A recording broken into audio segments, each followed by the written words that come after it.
Peu importe la manière qu'il choisit de s'exprimer, ses opinions sont toujours aussi saisissantes. Ghislain Vallière est avec nous, porte-parole du service de police de l'agglomération de Longueuil. Monsieur Vallière, bonjour. Bonjour. Il y a eu une recension dans le journal, je vous ramène, là, parce qu'on va parler de ce qui s'est passé hier à Longueuil, là, le drame intrafamilial. On parlait à Montréal, 5 personnes qui avaient été tuées dans un parricide depuis le début de 2023. Puis on parle d'homicide là, qui se caractérise par le meurtre du père ou de la mère. Et c'est ce qu'on a vu hier là, chez vous. En fait, sans tout de suite accuser qui que ce soit, là, parce qu'il faut être prudent. Là. Ouais. Je dirais que c'est une cellule familiale qui avait son contexte et qui a amené au déroulement qu'on a vu tout à l'heure au palais de justice, qui a mené à des accusations, oui. Étiez-vous au courant de ce qui se passait? Parce que les voisins disaient qu'il y avait des comportements erratiques, il y avait des engueulades. Est-ce qu'il y a des rapports de police de ça? On avait dû se déplacer au fil des dernières années, là, des 4-5 dernières années, à quelques reprises. Pas une douzaine de fois, mais à quelques reprises. Mais à chaque fois, c'était des éléments qui nécessitaient pas nécessairement de lever des drapeaux rouges d'une certaine ampleur. Il faut comprendre qu'il y a beaucoup d'équipes spécialisées qui ont chacun des mandats très particuliers au moment où est-ce qu'on est avant une crise, est-ce qu'on est dans la crise, est-ce qu'on est dans le suivi qui doit être fait après des suivis psychosociaux ou quoi que ce soit. Donc, on a toutes ces équipes-là chez nous, dont certaines travaillent même avec des intervenants du CI3S sur le terrain, 7 jours sur 7. Donc, on a les outils. Ce qu'il nous faut à la base, c'est de l'information qu'il y a quelque chose. Il faut qu'on ait une communication. Quelqu'un doit nous dire, écoutez, il se passe ceci chez moi, ou c'est chez ma voisine, ou chez ma sœur ou mon ami. Dans ce cas-là, on n'avait pas nécessairement eu ces éléments-là qui nous avaient amené à devoir amener tous nos partenaires qui auraient pu nous soutenir, puis peut-être aider la famille. Puis juste, je vous laisse parler après. De l'autre côté de la rue, il y a un organisme. Ah, c'est vrai? Oui. Puis, on les a rencontrés, des organismes. D'ailleurs, il y a quelques organismes dans ce secteur-là. Et ils ont tous été rencontrés depuis l'événement. Parce que c'est les gens qui vont devoir soutenir ce quartier-là. Et c'est un quartier où on a une certaine concentration de nouveaux arrivants qui peut amener parfois des gens qui ont vécu des chocs post-traumatiques outre-mer, dans des contextes qu'on peut imaginer. Et c'est un secteur aussi qui a un certain niveau de monoparentalité. Donc, il y a besoin de soutien beaucoup au niveau des organismes. Et nous, on s'est assuré que ceux qui vont prendre soin de ces gens-là, nous aussi, au SPAL, on voulait leur dire aujourd'hui, nous aussi, on prend soin de vous. Donc, en cas de besoin, on a un réseau immense, puis on va le mettre à votre disposition. Là. Quand il survient des événements, là, puis je comprends qu'on ne peut pas aller dans le détail, là, puis je comprends ça, mais qu'il y a eu une plainte qui a été déposée puis qui a été retirée, c'est pas un drapeau, ça, pour vous? Bien, ça dépend des éléments qu'on a dans la situation. Mais l'appel peut rentrer, mais n'a pas nécessairement, et là, je vois sur le plan théorique, les appels peuvent rentrer, mais pas nécessairement avoir de connotation à santé mentale préoccupante. Des chicanes intrafamiliales, vous pouvez en vivre chez vous comme je peux en vivre chez moi. Ça peut amener un voisin à appeler pour dire « Oh, j'ai entendu du bruit, allez voir. » Puis finalement, qu'il ne se passe rien. Il peut y avoir parfois des plaintes qui sont portées pour des voies de fait intrafamiliales. Et à un moment donné, on trouve que la personne s'est calmée.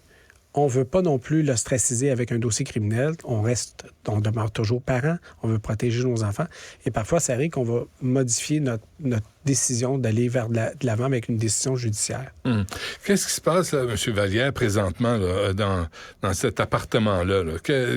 C'est quoi les interventions qui ont lieu pour s'assurer qu'on comprend ce qui s'est passé? Bien, je vous ramène un peu en arrière parce que c'est tout un contexte. Hein? Ces événements-là, c'est quand même marquant sur le plan d'un quartier. Là, vous voyez des dizaines de policiers débarquer en urgence. C'est ce qui s'est produit hier, comme dans d'autres situations de ce genre-là. On fait un large périmètre afin de sécuriser nos éléments de preuve. Et par la suite, il ne se passe plus rien, mais il y a plein de policiers. Il y a un poste de commandement qui est un immense véhicule récréatif. Et là, on a les équipes spécialisées de Montréal, du Centre médico-légal. Là, nous, ce qu'on devait faire aujourd'hui, et c'est des séquences qui doivent arriver dans le temps. La scène de crime est levée depuis quelques heures. Maintenant, on doit aller rassurer les gens et s'assurer qu'ils vont bien. C'est ce qu'on appelle une atténuation d'impact. On a une équipe de préventionnistes qui sont débarqués et qui sont actuellement, là, au moment où on se parle, qui sont déjà à faire le porte-à-porte pour s'assurer que les gens vont bien et s'ils ont besoin d'aide, qui peut les aider et les soutenir dans notre réseau de partenariat. Nos partenaires sont avisés qu'on va devoir peut-être les mobiliser. Est-ce que vous écoutez des témoignages en même temps? C'est arrivé une fois. J'ai déjà participé à une atténuation d'impact et étonnamment, beaucoup plus loin que la scène de crime, quelqu'un dit, moi, j'ai vu quelque chose, mais j'attendais que quelqu'un m'appelle. Ah oui, hein? Ah bon, OK. Normalement, on aurait réflexe de faire 911, mais ça arrive. Ouais. Donc, là, on a pris les coordonnées de la personne, les enquêteurs se sont présentés et ont pris des plaintes. Donc, et ça m'amène à dire que si quelqu'un croit avoir été témoin de quelque chose hier vers des Ormeaux-Mousseau, vers 11h30, faites le 911, là, on va se déplacer. Mais aussi, on est allé voir les écoles du quartier, les écoles primaires. Parce que il y a des enfants qui habitaient dans ce bloc-là, qui ont été délocalisés le temps de l'enquête, qui ça a duré toute la nuit, donc ont dû loger ailleurs. Ça peut amener parfois un peu de turbulence. Qu'est-ce que vous entendez? Au niveau des gens? C'est des gens qui peuvent avoir vécu soit de la violence conjugale, soit des gens qui ont été eux-mêmes témoins d'événements majeurs ou qui ont un décès récent dans la famille ou de la part d'un proche, et ça fait remonter des émotions. À ce moment-là, nous, on fait appel avec le centre de crise L'Accès, qui est ouvert 24/7. Et pour toutes les régions du Québec, en passant, parce que même ces événements-là qu'on voit à la télévision peuvent faire remonter des émotions à quelqu'un qui habite Thetford Mines, Val-d'Or, Rivière-du-Loup. Appelez au CLSC de votre région et ils vont pouvoir vous aider, vous accompagner, vous donner le soutien qu'il faut. Oui. On a vu des membres de la famille. Est-ce que ces membres-là sont laissés à eux-mêmes? Non, en fait, ils sont en lien. Pour ceux que... Il faut comprendre que la famille peut être très, très grande. Dans certains cas, là, on va se concentrer sur ceux qui sont près de la famille, là, plus immédiate. À ce moment-là, nos enquêteurs sont en lien parce qu'il y a les déclarations, il y a la suite des dossiers. Qu'est-ce qui va arriver avec tout l'aspect médico-légal de la chose, les mises en accusation, les tient au courant. J'ai même vu dans certains dossiers des enquêteurs appeler la famille pratiquement tous les jours pendant des mois, voire presque pendant 1 an. Là. Il y a quelque chose qui se passe, hein? La santé mentale, on en a parlé, là, du sommet sur l'itinérance. Longueuil n'est pas épargné de cette réalité-là. Est-ce que vous êtes équipés?